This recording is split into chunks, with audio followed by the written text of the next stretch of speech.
Hello everyone, welcome to IQ Tab. So let's start with the editorial discussion for 30th of March. Now सबसे पहले हम देखते हैं कि आज हमें कौन कौन से editorial को डिस्कस करना है. देखिए, first of all we are going to talk about the minorities. तो रिसेंटली एक इंसिडेंट हुआ है जहां पर एक मुस्लिम वुमेन को अरेस्ट कर लिया गया है just because she had wished on Pakistan का जो रिपब्लिक डे होता है उस दिन उन्होंने विश किया था, उसके कारण उनको अरेस्ट कर लिया गया है. तो माइनॉरिटीज के अंदर जो फियर है of being arrested for even अ पेटी कॉज, वो चीज लगातार बढ़ती जा रही है. और India being a secular country, इसको और ज्यादा टॉलरेंट होना पड़ेगा. ठीक है, इस चीज के बारे में आर्टिकल लिखा गया है और इसके बारे में हम समझेंगे. Second, we have to talk about the common entrance test जो कि यूजीसी करवाने वाली है for all the central universities. तो इसके बारे में कौन कौन सी चीजें हमें मालूम होनी चाहिए, इसके बारे में हम बात करेंगे. अब देखिए, apart from these two we are also going to talk about एक और थर्ड मतलब टॉपिक के बारे में, जहां पर हम बात करेंगे रिसेंटली एक एनपीपीए के एक डिसीजन के बारे में. जो हमारा नेशनल फार्मास्यूटिकल प्राइसिंग अथॉरिटी है, उन्होंने कुछ डिसीजंस लिए हैं जिसमें उन्होंने बोला है कि कुछ स्केड्यूल्ड मेडिसिन जो है उनके प्राइसेस को इंक्रीज करना है. तो जो आप बेसिक मेडिसिन वगैरह आप जब यूज करते हैं जैसे कि पैरासीटामोल वगैरह हो गया, इन सब के प्राइसेस लगातार अब बढ़ने वाले हैं. उसी चीज के बारे में जो बेसिक चीजें हैं उसको हम समझेंगे. देखिए, ये तीन चीजें हैं जिसको हमें समझना है. अपार्ट फ्रॉम दिस, अगर आप मेन एडिटोरियल्स देखेंगे आज के द हिंदू का, वो कहीं ना कहीं सेम एडिटोरियल्स रिपीट हो रहे हैं. जैसे कि first talks about the saffronising of education, तो ये फिर से हिजाब किसके बारे में बात करता है. ठीक है, एजुकेशन को और जो ड्रेस कोड होता है दोनों को मतलब लिंक ना करने के बारे में बात करता है. ठीक है, दिस इज वन. सेकंड, ये बात करता है मतलब सेकंड जो टॉपिक है वो अगेन बात करता है बिम्स्टेक के बारे में. बिम्स्टेक को किस तरीके से और ज्यादा स्ट्रॉन्गर कर सकता है. आपको याद होगा बिम्स्टेक के बारे में हमने कल काफी डिटेल में बात की थी और बिम्स्टेक के काफी पॉइंट्स यहाँ पर रिपीट हो रहे हैं, इसलिए हम फिर से इसको रिट्रेट नहीं करेंगे. That is why we are going to stick with the first, second and third topics. तीन टॉपिक्स को हम यहाँ पर स्टिक करने वाले हैं. Let's move on to the first one. यहाँ हम बात करने वाले हैं कि how can we treat the minorities with respect, किस तरीके से कर सकते हैं. फर्स्ट थिंग्स फर्स्ट, कॉन्टेक्स्ट क्या है. देखिए, कॉन्टेक्स्ट ये है कि एक 25 ईयर ओल्ड मुस्लिम वुमेन थी कर्नाटक के अंदर, जिन्होंने पाकिस्तान के रिपब्लिक डे, देखिए आपको पता है पाकिस्तान का रिपब्लिक डे कब मनाया जाता है, that is celebrated on 23rd of March. तो 23rd ऑफ मार्च को उन्होंने एक ट्वीट किया था और उस ट्वीट के कारण उनको वहां पर एक्चुअली मतलब एक टाइप का अरेस्ट कर लिया गया. ठीक है, and she was put in jail. बाद में उनको बेल मिल गई, but this was kind of a बहुत ही हेजी सा केस था कि एग्जैक्टली उनको अरेस्ट क्यों किया गया था. Let's talk about this. देखिए, ये पर्टिकुलर जो हुआ था, ये जो इंसिडेंट हुआ था, उसके तहत ये जो ऑथर है ये बोलना चाहते हैं कि this was a very परवर्स misuse, और जहां पर लॉ का मतलब लॉ जो है, जो कानून है, उसका गलत इस्तेमाल किया था by the authorities. Police authority थी, उन्होंने इसका सही इस्तेमाल नहीं किया था. सेकंड चीज, जो यहाँ पर सेडिशन का एक्ट है, देखिए जब भी आप इंडिया में रह करके इंडिया के अगेंस्ट, इंडियन गवर्नमेंट के अगेंस्ट कुछ बोलेंगे, that comes under the sedition. So इसको सेडिशन के एक्ट मतलब सेडिशन के एक्ट के अंदर इनको यहाँ पे अरेस्ट कर लिया गया था. और ये सेडिशन का एक्ट ऐसा नहीं कि पहली बार लगा था. सेडिशन के बारे में आपने पहले ही बहुत सुना होगा और बहुत सारा मतलब बार लगता रहता था. अगर आप रिसेंट मतलब जो इंसिडेंट्स वगैरह हैं उसकी बात करेंगे, तो एक तो इंसिडेंट आप यहाँ समझ गए. पाकिस्तान के मतलब जो रिपब्लिक डे है उस दिन एक सिंपल एक ट्वीट करने पे, मैं आपको आगे ट्वीट मतलब ट्वीट दिखाऊंगा. यू कैन योरसेल्फ सी कि क्या वो ट्वीट इतना प्रॉब्लमेटिक है या फिर नहीं है. ऑलराइट, सो पहली चीज तो ये कि पाकिस्तान के रिपब्लिक डे के ऊपर ट्वीट करने के कारण एक पर्सन को यहाँ पर जेल हो जाती है. नाउ इससे भी ज्यादा मतलब हेजी केस तब आया था जब कर्नाटक के अंदर कुछ स्कूल चिल्ड्रन ने साथ में मिलकर एक प्ले किया था. नाउ प्ले किया था ऑन सीए, यानी कि सिटीजनशिप जो अमेंडमेंट एक्ट है उसके ऊपर एक प्ले किया था. And because of this all the school children जो कि उस प्ले के अंदर इन्वॉल्व थे और उनके पेरेंट्स, इन सबको यहाँ पर क्वेश्चनिंग के लिए पुलिस स्टेशन बुलाया गया था और उनके ऊपर सेडिशन के एक्ट्स वगैरह को लगाया गया था. और तो बाद में उसको ड्रॉप कर दिया गया था. बट द पॉइंट इज कि स्टार्टिंग यहाँ पर एक प्ले के कारण मतलब एक जो मतलब जो नाटक होता है, जो ड्रामा होता है, जो स्कूल के अंदर होता है, उसके कारण यहाँ पर स्कूल चिल्ड्रन को पुलिस स्टेशन जाना पड़ गया था. Now this is the kind of sedition that we are talking about. Now जो रिसेंट इंसिडेंट हुआ है, जो कि 25 ईयर ओल्ड वुमेन है, उनका नाम है कुथमा शेख, जो कि कर्नाटक के रहने वाली है. उन्होंने एक ट्वीट किया था. The tweet on 23rd of March said, "May God bless every nation with peace, unity and harmony." मतलब this was the harmless tweet जो उन्होंने पाकिस्तान के रिपब्लिक डे के दिन किया था. The point is, yes we are living in India and yes we are Indians. But the point is कि क्या हम इंडियंस होने के बावजूद हमें अपनी जो हमारे जो सेक्युलर कैरेक्टर है, क्या उसे और ज्यादा इंक्रीज नहीं करना होगा. हम देखिए, हमारे इंडिया के अंदर ही वी नो कि हमारे इंडिया के अंदर हर एक डिफरेंट कम्युनिटीज रहती है. We have Hindus, Muslims, we have Sikh and we have tons of different religions, धर्म, कास्ट, कलर, क्रीड. हर एक मतलब जो डिफरेंट कम्युनिटीज है वो सब इंडिया के अंदर रहती है. India is known for its diversity. ठीक है, बट साथ ही साथ India is known for its unity. Technically India is known for its unity and diversity.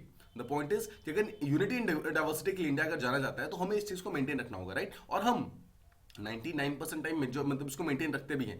If these kind of incidents जो हैं, जो कभी कभार होते हैं, but these kind of incidents ऐसी चीजें होती हैं जो कि माइनॉरिटीज के मन में कहीं ना कहीं एक डर पैदा कर देती है. तो इसी चीज को यहाँ पर रोकना जरूरी है. बिकॉज कुतमा शेख, जिनको बेल अभी रिसेंटली मिल गई है, उनका जो इंसिडेंट हुआ था जहां पर उनको सिर्फ इस चीज ये चीज बोलने के कारण उनको अरेस्ट कर लिया गया था, दैट वाज नॉट मतलब दैट वाज नॉट राइट.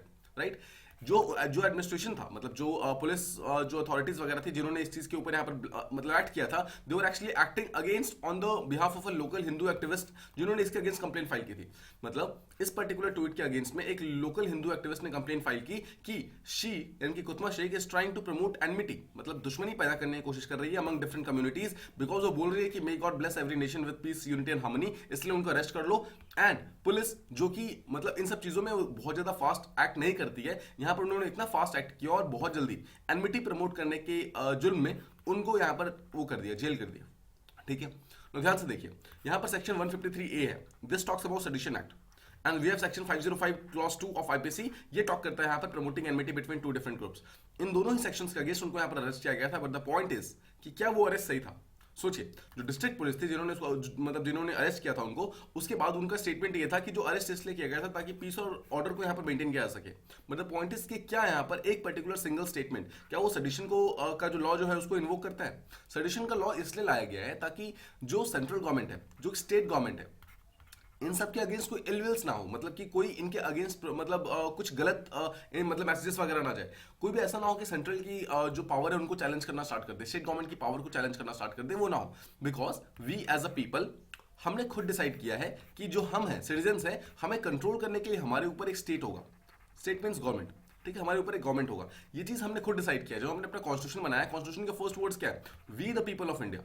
तो it is we the people, we have decided this कि हमारे ऊपर एक स्टेट होना चाहिए। So if we have decided कि एक स्टेट होना चाहिए, तो यस, स्टेट तो होना चाहिए, सेंट्रल और स्टेट गवर्नमेंट है, दैट इज कंप्लीटली फाइन।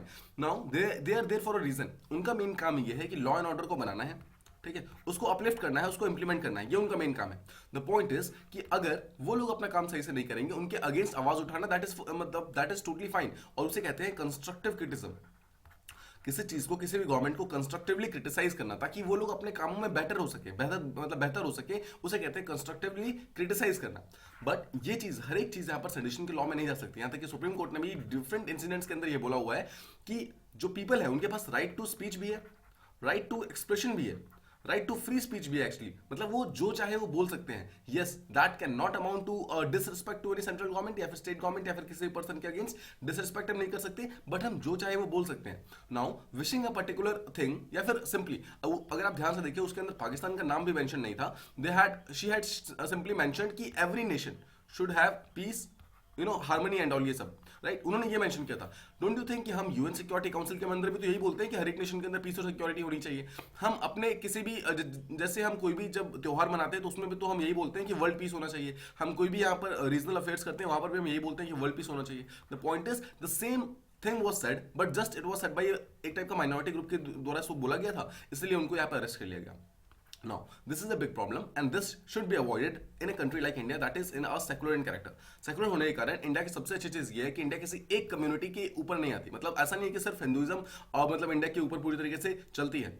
अगर आप देखेंगे हिंदुइज्म के अलावा, आपको याद होगा कल के जो डिस्कशन किया था उसके अंदर हमने ये बात की थी, टोटल 6 स्टेट्स और 3 यूनियन टेरिटरीज ऐसी हैं जहां पर हिंदुइज्म खुद यहाँ पर मतलब उसके अंदर है, माइनॉरिटी के अंदर प्रेजेंट है। द पॉइंट इज कि ये तो हम बोल ही नहीं सकते कि हिंदू जो है वो पूरे के पूरे इंडिया के अंदर मतलब मेजोरिटी के अंदर है, राइट। तो अगर हिंदुइज्म खुद यहाँ पर कुछ स्टेट और यूनियन टेरिटरी के अंदर माइनॉरिटी के अंदर है, तो we need to be very very इस चीज के बारे में हमें बहुत ही ज्यादा जागरूक होने की जरूरत है कि किसको यहाँ पर कब माइनॉरिटी स्टेटस प्रोवाइड करना और किस तरीके से प्रोटेक्ट करना है। ये सब चीजें बहुत ही इंपॉर्टेंट है। तो जिस तरीके से ये पुलिस ने यहाँ पर काम किया था, एडमिनिस्ट्रेशन ने काम किया, वो दैट वाज नॉट करेक्ट, और इसके अगेंस्ट में कुछ डिसीजंस लेने बहुत जरूरी थे। नाउ अगर आप बैकग्राउंड मुझे मतलब जाएंगे, जब से हिजाब केस जो कर्नाटक के अंदर भी रिसेंटली हुआ था, और तब से जो गर्ल स्टूडेंट्स यहाँ पर पुलिस के पास गई थी एंड देन जो जुडिशरी के पास गई थी, तब से एक प्रॉब्लम काफी बढ़ गई है, जहां पर देखा गया कि कुछ राइट विंग ग्रुप्स जो हैं वो लगातार ही डिफरेंट मुस्लिम ग्रुप्स को टारगेट कर रही है एट द प्रिटेक्स्ट ऑफ यहाँ पर रिलीजन के बेसिस पे, टेम्पल्स के बेसिस पे, और बहुत सारे डिफरेंट बेसिस पे यहाँ पर लगातार उनके ऊपर अटैक किया जा रहा है। जहाँ पे एक रिसेंट इंसिडेंट कर्नाटक का ये स्टार्ट हुआ है कि जितने भी मुस्लिम ट्रेडर्स हैं, मुस्लिम वेंडर्स वगैरह हैं जो कि टेम्पल्स के आसपास में अपना बिजनेस करते थे, उन सबको यहाँ पर मतलब बैन करना स्टार्ट कर दिया है। मतलब they are not being allowed to do trade और वेंडिंग, मतलब आउटसाइड द टेम्पल फेयर, जो कि जो भी मतलब हिंदू का टेम्पल्स वगैरह है उसके आसपास में जो मेले वगैरह लगते हैं उसमें मुस्लिम ट्रेडर्स को आना यहाँ पे उन्होंने बैन कर दिया। ठीक है, फर्स्ट थिंग्स फर्स्ट। सेकंड चीज, अगर आपको स्टेट गवर्नमेंट को देखेंगे तो स्टेट गवर्नमेंट को यहाँ पर सबसे पहली बात तो ये चीज समझना होगा कि स्टेट गवर्नमेंट ऐसा कोई भी डिसीजन नहीं ले सकती है जिसके कारण हमारे जो भारत है उसके अंदर सेक्युलर कैरेक्टर हमारा खत्म हो जाए, because secular character is the basic structure of the constitution, right. तो देखिए यहां पर जो स्टेट गवर्नमेंट है उन्होंने एक डिसीजन ये लिया है कि जो भी हिंदू टेम्पल्स वगैरह है उसके आसपास में नॉन हिंदूज को बेसिकली लीज पे स्पेस प्रोवाइड नहीं करना है, ताकि बेसिकली किसी भी टाइप का कोई दंगे वगैरह या फिर कोई भी प्रॉब्लम वगैरह का यहाँ पर चांस ही ना हो। बट ये बात की गई है परमानेंट घरों के बारे में, ठीक है, मतलब परमानेंट जो लीज पे लिया जाता है उसके बारे में बात की गई है, यहाँ पर टेम्पररी स्टॉल्स के बारे में बात नहीं की गई। सो स्टेट गवर्नमेंट ने यहाँ पर टेम्पररी स्टॉल्स लगाने से मना नहीं किया है, तो यहाँ पर मुस्लिम ट्रेडर्स को और मुस्लिम वेंडर्स वगैरह जो है उनको यहाँ पर टेम्पल फेयर्स के आसपास में बैन नहीं लगाया जा सकता बेसिकली। बट जो रिसेंट इंसिडेंट यहाँ पर हुआ है, जो मुस्लिम्स के अगेंस्ट जो लगातार अटैक हो रहे हैं, यहाँ पर मुस्लिम ट्रेडर्स के अगेंस्ट हो रहे हैं, वहाँ पर एक कुछ बोलने पर मतलब ट्वीट करने पर उनको यहाँ पर अरेस्ट कर लिया गया था। The point is state government यहाँ पर काफी ज्यादा अच्छे डिसीजंस नहीं ले पा रही है, ठीक है, स्पेशली जो कर्नाटक की गवर्नमेंट है उन्होंने काफी अच्छे डिसीजंस नहीं लिए कि एक्जैक्टली वो किस तरीके से माइनॉरिटीज को प्रोटेक्ट करने के लिए काम कर रही है, ठीक है, इसके बारे में मतलब और ज्यादा काम करने की जरूरत है हमें। इसके अलावा देखिए, अगर आप अनवारंटेड अरेस्ट की बात करेंगे, मतलब कि अगर कम्युनली अगर कोई भी एक ग्रुप दूसरे ग्रुप के अगेंस्ट में कोई भी मतलब कंप्लेन करता है और उसके बेसिस पे अगर विदाउट किसी इन्वेस्टिगेशन किया अगर उन पर्सन को अरेस्ट कर लिया जाता है, then that is not correct. Because इससे क्या होगा, प्रॉब्लम बहुत ज्यादा बढ़ जाएगी, बहुत सारे लोगों की लाइफ से यहाँ पर रुइन हो जाती है। बिकॉज आप जानते हैं कि हमारा जो जस्टिस है वो बहुत ही डिलेड जस्टिस मिलता है। अगर आप आज एक केस फाइल करेंगे तो हो सकता है कि उसका मतलब रिप्लाई आते हैं तो 20 to 30 ईयर्स हो जाए। I am not raising questions on incapabilities of the court, the point is हमारे कोर्ट के अंदर पेंडेंसी इतनी ज्यादा है, राइट, कोर्ट के अंदर पेंडेंसी इतनी ज्यादा है। Always just remember, this is not the problem about India's judiciary. ऐसा नहीं कि जुडिशरी यहाँ पर छुट्टी बना रही है इसलिए काम नहीं कर रही है, judiciary is trying it's best.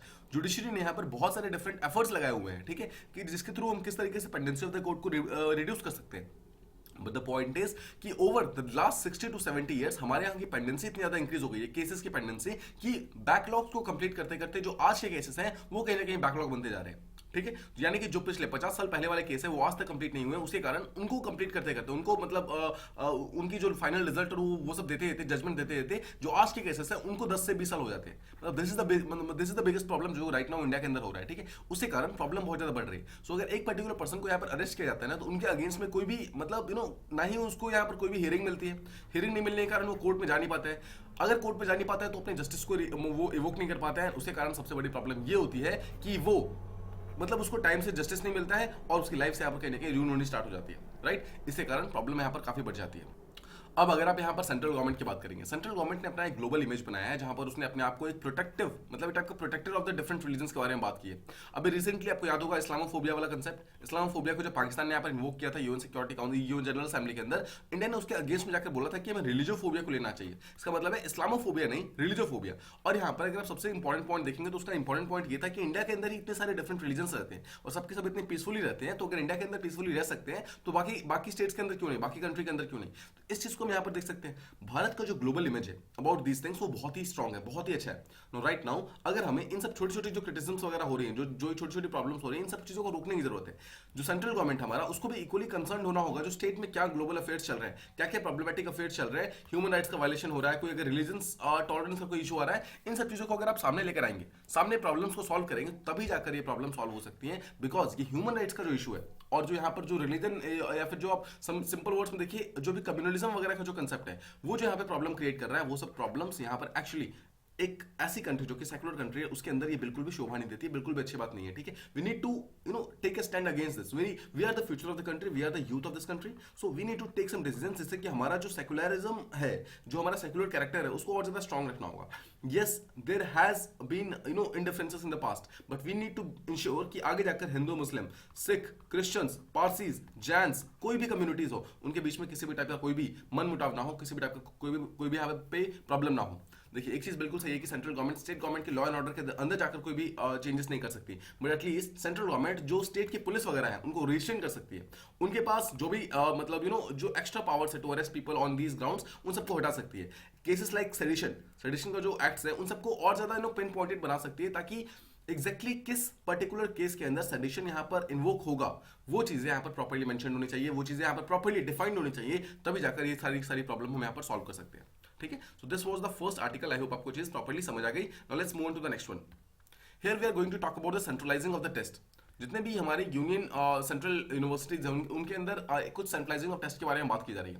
Let's talk about this. So there is a proposal of a CUET।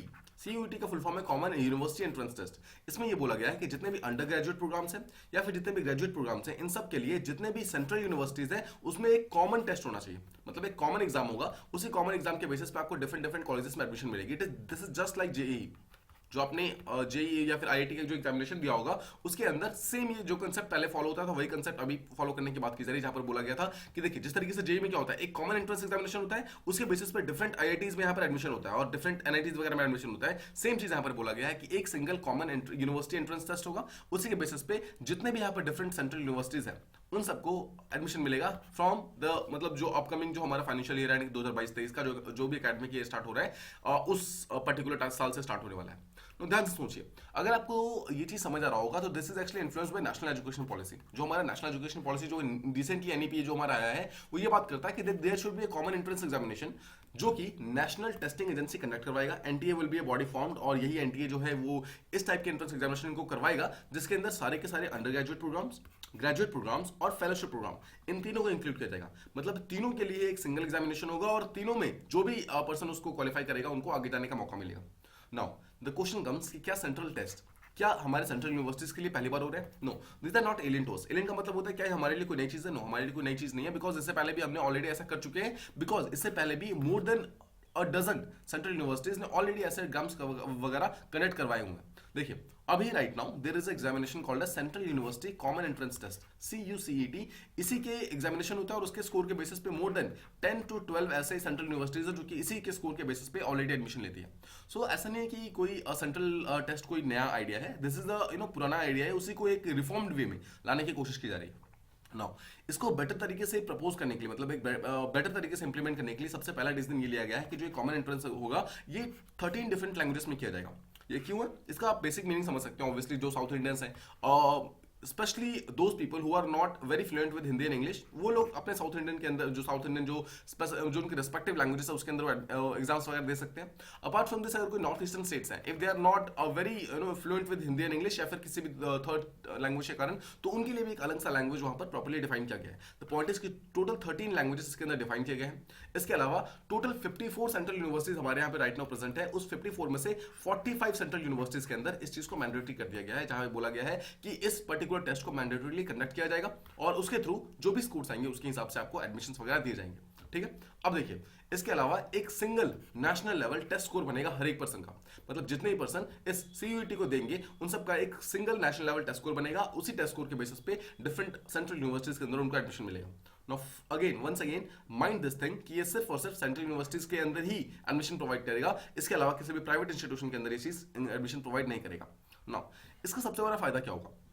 देखिए दो फायदे जो यहाँ पर मेंशन किए गए हैं वो ये है। पहला चीज ये है कि अगर आपको डिफरेंट यूनिवर्सिटीज में राइट नाउ जाना होता है तो आपको अलग अलग एग्जामिनेशन देने पड़ते हैं। Just suppose if you have to go to Banaras Hindu University you have to give a different entrance examination, या फिर अगर आपको जस्ट फॉर एग्जांपल अगर आपको मद्रास यूनिवर्सिटी जाना है तो you have to take a different examination. So BHU के अंदर एक डिफरेंट एग्जामिनेशन, MU के अंदर एक different examination. This causes some kind of problem. Just suppose there is a person who wants to apply to both BHU and जो मतलब Madras university है, so he will have to appear for 2 different examinations, right. इसी चीज को यहाँ पर problem को solve करने के लिए यहां पर इस कंसेप्ट को लाया गया है, जहां पर एक सिंगल CUET होगा where you have to give a single examination and you can simply opt for either BHU या फिर MU, जो भी आपको मिल रहा है आपके स्कोर के बेसिस पे। Now this is the kind of thing that will be happening after this particular examination. तो फर्स्ट चीज आप समझ गए, जो एस्पिरेंट्स वगैरह होते हैं उनको मल्टीपल एंट्रेंस टेस्ट नहीं देने पड़ेंगे। दे विल हैव टू मतलब be ready for just a single test और उसी टेस्ट के अंदर अच्छा करके वो सिंपली किसी भी कॉलेज के अंदर जा सकते हैं जिसमें वो चाहते हैं।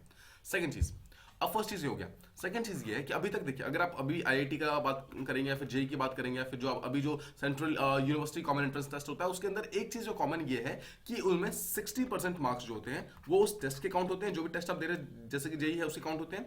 अपार्ट फ्रॉम दिस 40% जो आपके मार्क्स हैं वो क्लास 12 के जो आपके मार्क्स होते हैं उसके बेसिस पे काउंट होते हैं। नाउ समझिए, जो भी बच्चे हैं जो कि राइट नाउ इंडिया के अंदर पढ़ रहे हैं वो लोग डिफरेंट बैकग्राउंड से आ रहे हैं, राइट। अलग अलग मतलब लेवल ऑफ एजुकेशन उनके पास है। सो अगर आप देखेंगे तो बहुत सारे बच्चे ऐसे होते हैं जो कि मतलब टफ बोर्ड से मतलब कंपैरेटिवली टफ बोर्ड से अपने आप को कंप्लीट करते हैं। जैसे कि ICSE हो गया, ICSE से उन्होंने अपना ग्रेजुएशन कंप्लीट किया, मतलब जो भी अपनी स्कूलिंग कंप्लीट किया। कुछ लोगों ने CBSE से, राइट, और कुछ लोगों ने अगर पॉपुलर देखे तो कुछ जो स्टेट बोर्ड्स वगैरह होते हैं उनसे उन्होंने अपना कंप्लीट किया। नो, अगर आप ध्यान से देखेंगे तो अगर आई होप आपको मालूम ही होगा कि जो ICSE, CBSE और स्टेट बोर्ड में तीनों में मार्क्स का बहुत ज्यादा डिफरेंस होता है।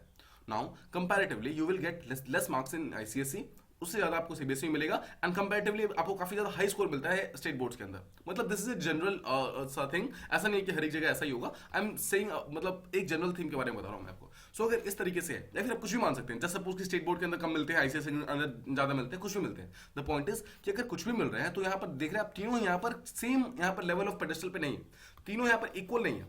यहाँ पर ऑलरेडी कुछ ऊपर है, कुछ ऊपर है और कुछ सबसे ऊपर है। द पॉइंट इज कि यहाँ पर अनफेयर एक टाइप का एडवांटेज मिलता है उन बच्चों को जिनको क्लास 12th के अंदर, अगर मतलब देखिए ऐसा नहीं है कि जो बच्चे मेहनत करते हैं उनको मार्क्स नहीं मिलने चाहिए, obviously they should get marks, but the point is कि बहुत सारी जगह पर ऐसे होते हैं जहां पर अनफेयर मीन से यहाँ पर मार्क्स को अटेन कर लिया जाता है। वहां पर वो सब लोग जो है एक टाइप का अनफेयर एडवांटेज यहाँ पर कॉज करते हैं फॉर दोज पीपल जिन्होंने अपने दम पे मार्क्स लेकर आए हैं और जो कि एक्चुअली 60% में ज्यादा अच्छे से नहीं कर पा रहे हैं, और 40% का जो यहाँ पर ऐड हो रहा है वो यहाँ पे प्रॉब्लम कॉज कर रहा है। तो यहाँ पर अगर हम क्लास 12 के मार्क्स को ऑल टुगेदर बाहर निकाल दें तो ऑटोमेटिकली आपने जितना भी इस पर्टिकुलर एग्जामिनेशन के अंदर स्कोर किया उसके बेसिस पे आपको मार्क्स मिल सकते हैं, उसके बेसिस पे आपको एडमिशन मिल सकता है, and that will be comparatively much better कि एग्जैक्टली क्या हो रहा है। Now according to various experts and all, ये माना जा रहा है कि ये जो अभी राइट नाउ जो प्रेजेंट गवर्नमेंट है, जो कि मोदी गवर्नमेंट है, उन्होंने इस चीज को भी इंक्रीज किया है on the basis of one nation one standard का जो मैक्सिम जो लगातार वो फॉलो कर रहे हैं।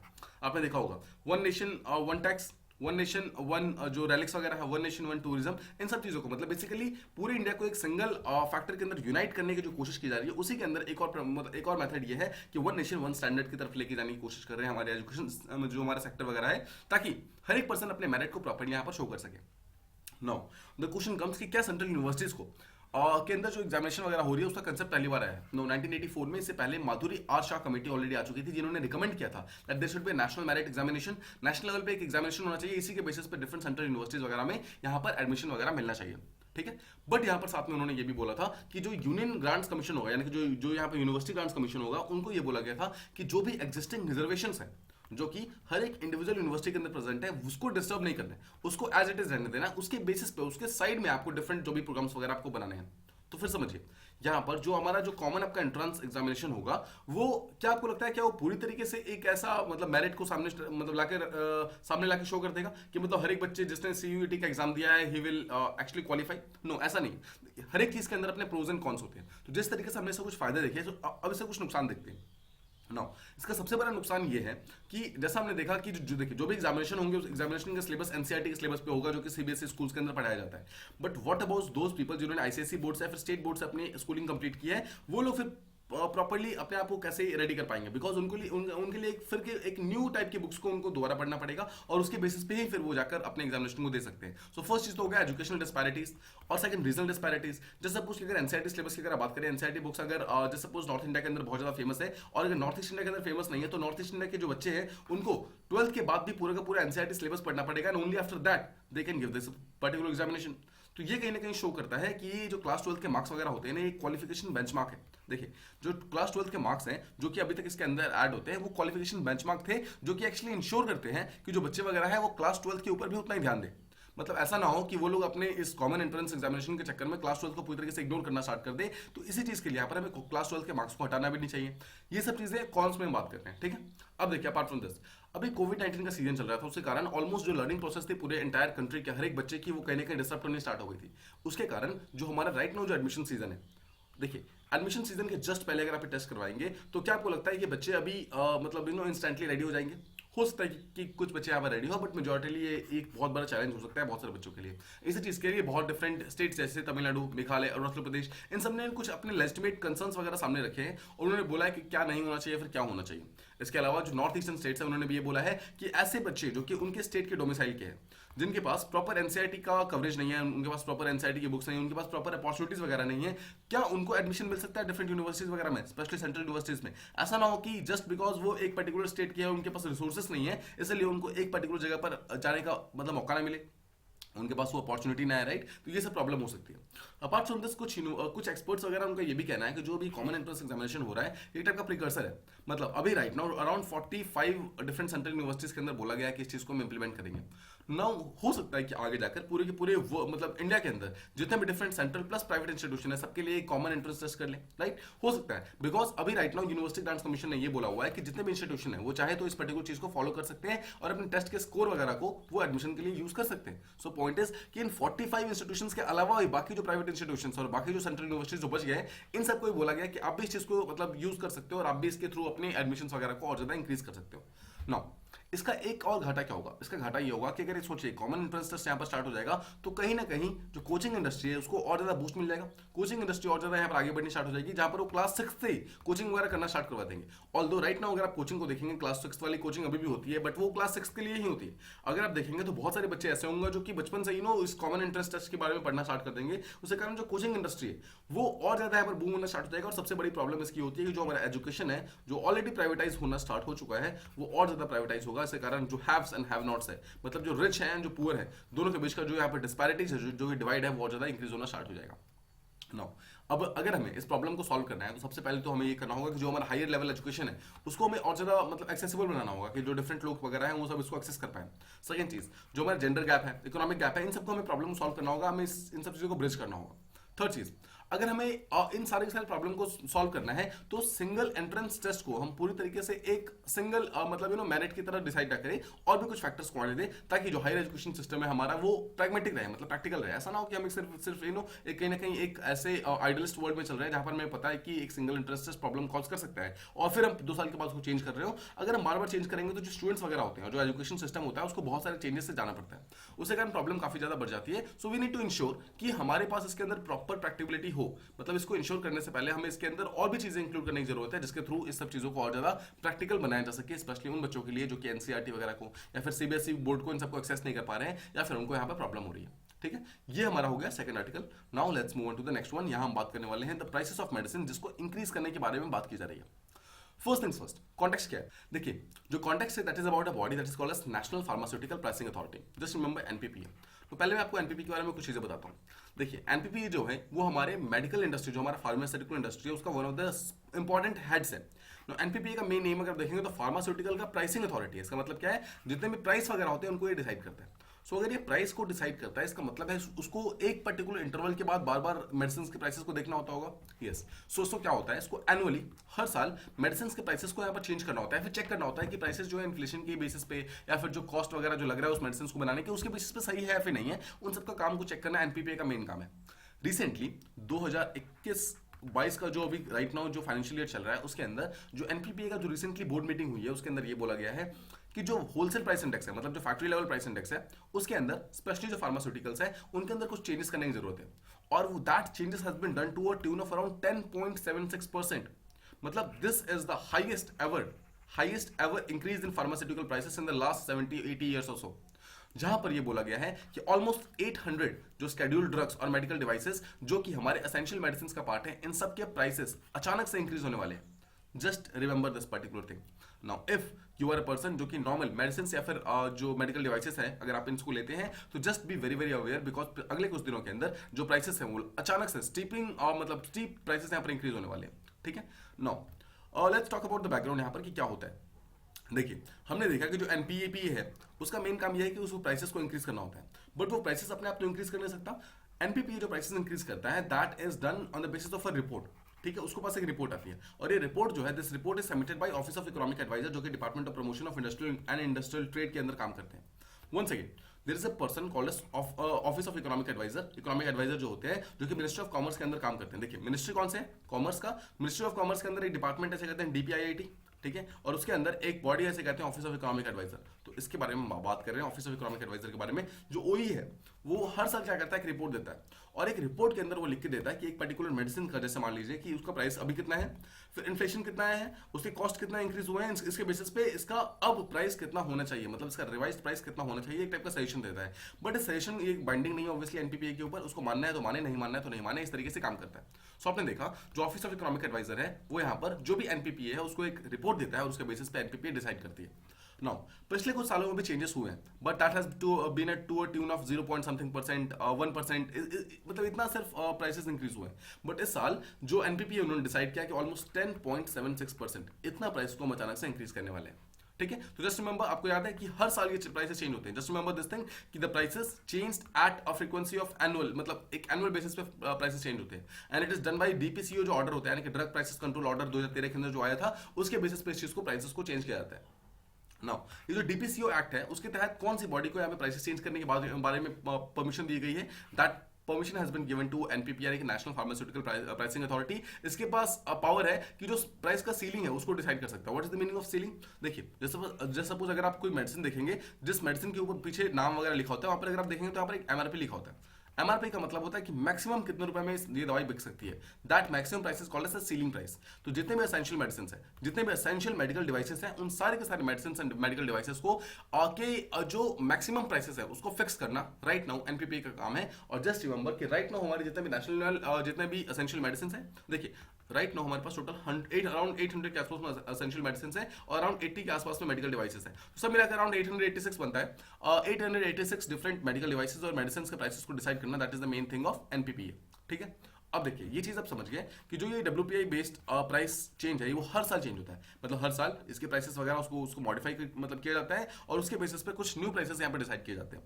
अगेन जितने भी प्राइसेस चेंज है वो सबके सब एनपीपीआर यानी कि नेशनल फार्मास्यूटिकल प्राइसिंग अथॉरिटी वही करता है यहाँ पर। नाउ इसके कौन कौन से common drugs and medical devices है जिसके प्राइसेस यहाँ पर अभी रिसेंटली चेंज होंगे। तो देखिए जितने भी बेसिक चीज आप देखते हैं, जितने भी कॉमन ड्रग्स आप यूज करते हैं ना, कॉमन मेडिसिन जो आप यूज करते हैं, वो सारे के सारे मेडिसिन कहीं ना कहीं एसेंशियल मेडिसिन का पार्ट है। ठीक है, जैसे कि यहाँ पर पैरासीटामोल हो गया, मतलब वो जो एजिथ्रोमाइसिन टैबलेट है, ओआरएस को आपने सुना होगा, ओरल डिहाइड्रेशन सॉल्ट बोलते हैं इसको। ठीक है, ग्लूकोज का इंजेक्शन हो गए, कॉन्ट्रासेप्टिव्स हो गए, विटामिन सी के टैबलेट्स, मल्टीविटामिन के टैबलेट्स, जो बेसिक चीजें हैं जो कि हर एक पर्सन ऑब्वियसली यूज करता है, इन सबको कॉमन ड्रग्स जो है इनको बेसिकली एसेंशियल मेडिसिन के अंदर इंक्लूड किया गया है। और ये सब हमारे national list of essential medicine का पार्ट है और इन सब के प्राइसेस यहाँ पर अभी रिसेंटली इंक्रीज होने वाले हैं। राइट नाउ इंडिया का जो मेडिसिन का मार्केट है उसमें ऑलमोस्ट 18% जो है इंडिया का रिटेल मार्केट है। इसका मतलब है पूरे वर्ल्ड में जितना भी मेडिसिन वगैरह मतलब बनाया एंड जो बेचा जाता है ना, उसका 18%, ऑलमोस्ट 20% आप मान लीजिए, 1/5 of the total world economy वो सिर्फ इंडिया के अंदर होती है, जिसका टोटल कॉस्ट कितना है, अराउंड 1.5 लाख करोड़ के आसपास में। This is the kind of cost that we are talking about here. ठीक है, द क्वेश्चन कम्स कि क्या ऐसा नेशनल फार्मा प्राइसिंग अथॉरिटी ने इससे पहले भी कोई चेंजेस इंक्रीज किए? Yes sir. जैसा हमने बात की हर साल ये चेंज होते हैं। तो अगर आप 2020 की बात करेंगे लास्ट ईयर, तो इसका प्राइसेस जो है वो 0.53% किया गया था। सॉरी 2021 के अंदर इसको प्राइसेस को 0.53% इंक्रीज किया गया था, मतलब आधा % इंक्रीज किया गया था। 2020 के अंदर अराउंड 1.8% इंक्रीज किया गया था, 19 के अंदर 4.26% और 2018 के अंदर 3.43% इंक्रीज किया गया था। No need to remember these things. What I am trying to show you is कि हर साल ये प्राइसेस इंक्रीज होते हैं, बट इस साल ये बहुत ज्यादा हो गया, अराउंड 10.76% के आसपास में इंक्रीज हुआ है। उसके कारण आप ये एक्सपेक्ट कर सकते हो कि कुछ जो मेडिसिन वगैरह है उसके प्राइसेस लगातार इंक्रीज होने वाले हैं। तो क्वेश्चन कम्स यही कि क्वेश्चन है कि क्या सारे के सारे मेडिसिन सबके प्राइसेस इंक्रीज होंगे? समझिए अराउंड 800 ऐसे एसेंशियल मेडिसिन हैं जिसके प्राइसेस को यहाँ पर एनपीपीए डिसाइड करता है, national pharmaceutical pricing authority decide करता है। बट इसके अलावा कुछ ऐसे कॉम्पिटेटिव ड्रग्स भी है जिसके प्राइसेस यहाँ पर कंपनीज को डिसाइड करता है और उसके सीलिंग देखिए एनपीपीए जो भी सीलिंग डिसाइड करेगा, जैसे मान लीजिए कि एक पर्टिकुलर दवाई है, जैसे मान लीजिए पीसीएम है। ठीक है, तो पीसीएम में एनपीपीए ने यहाँ पर ये बोल दिया कि एक पीसीएम का जो प्रॉपर टैबलेट का वो है, जो गोली है, वो जैसे सपोज 10 रुपीज में मिलेगी। तो यहाँ पर जो कंपनीज वगैरह हैं वो इस चीज को लेस कॉम्पिटेटिव बनाने के लिए कंपनी ये बोल सकती है कि ठीक है, एनपीपी ने 10 रुपए का जो एमआरपी रखा है, राइट, मैक्सिमम रिटेल प्राइस रखा है, मतलब सीलिंग ये, तो मैं चाहूँ तो इसके नीचे रख सकता हूँ। तो कंपनी डिसाइड कर सकती है कि ठीक है, मैं एक गोली जो है 6 रुपए में बेचूंगा, ताकि बेसिकली कोई दूसरी जो कंपनीज वगैरह है वो पीसीएम को पूरी तरीके से हटा ना दे, मार्केट से हटा ना दे, इसलिए वो क्या करेगा, सिंपली 6 रुपए में बेचेगा। तो इसे कहते हैं कि बेसिकली जो भी कंपनीज वगैरह वो भी डिसाइड कर सकती है, but that should be less than the ceiling. जो भी सीलिंग डिसाइड होगा ना उससे हमेशा प्राइसेस कम होने चाहिए, ये आप समझ गए। इसके अलावा one thing that you must remember is कि देखिए अभी ऑल्दो सीलिंग को इंक्रीज किया गया है, 10.76% इंक्रीज किया गया है सीलिंग को, ये हम समझ गए।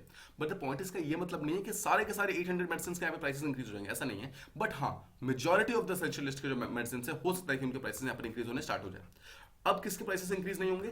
उसके प्राइसेस इंक्रीज नहीं होंगे जिसके कंपनीज वगैरह अपने प्राइसेस को इंक्रीज करना नहीं चाहेगी, मतलब despite the increase in the ceiling वो अपने प्राइसेस को डिक्रीज रखना चाहेगी, उसके प्राइसेस इंक्रीज नहीं होंगे। बट बाकी जितने मेडिसिन एंड डिवाइसेस हैं उन सबके प्राइसेस यहाँ पर इंक्रीज होने स्टार्ट हो जाएंगे। अब बहुत सारे ड्रग मेकर्स, बहुत सारे केमिस्ट वगैरह, उनका स्टेटमेंट ये है कि पिछले कुछ सालों में रॉ मटेरियल और जो ट्रांसपोर्टेशन है मेडिसिन का वो लगातार इंक्रीज हो गया है, उसके कारण जो प्रोडक्शन कॉस्ट है वो भी इंक्रीज हो गया है। मतलब कि कुछ ऐसे प्राइसेस डेफिनेटली है, कुछ ऐसे मेडिसिन ऐसे हैं जिनके प्राइसेस लगातार इंक्रीज होने वाले हैं एंड शार्पली इंक्रीज होने वाले हैं अगले कुछ दिनों के अंदर। So just be very very very about this particular thing. So ये थे हमारे तीनों ट्यूटोरियल्स। आई होप आपको तीनों चीजें काफी डिटेल के अंदर समझ आ गई होंगी। पहले हमने बात किया यहाँ पर सेडिशन के बारे में, जो भी हमारा सेडिशन का जो इशू था हमने उसके बारे में समझने की कोशिश की। सेकंड हमने समझा कॉमन एंट्रेंस टेस्ट के बारे में, जो कि हमने यूजीसी से उसको करेक्ट किया, राइट। और थर्ड हमने समझा कि प्राइसिंग ऑफ द मेडिसिन किस लिए यहाँ पर इंक्रीज होने वाली है। ये तीनों ही चीजें काफी इंपॉर्टेंट थी। आई होप आपको तीनों चीजें प्रॉपर्ली समझ आ गई। If you have any doubts please do mention them in comment boxes, हम उसको जल्दी से रिप्लाई करने की पूरी कोशिश करेंगे। Apart from this, if you like the video please do like, share and subscribe and thank you so much for listening.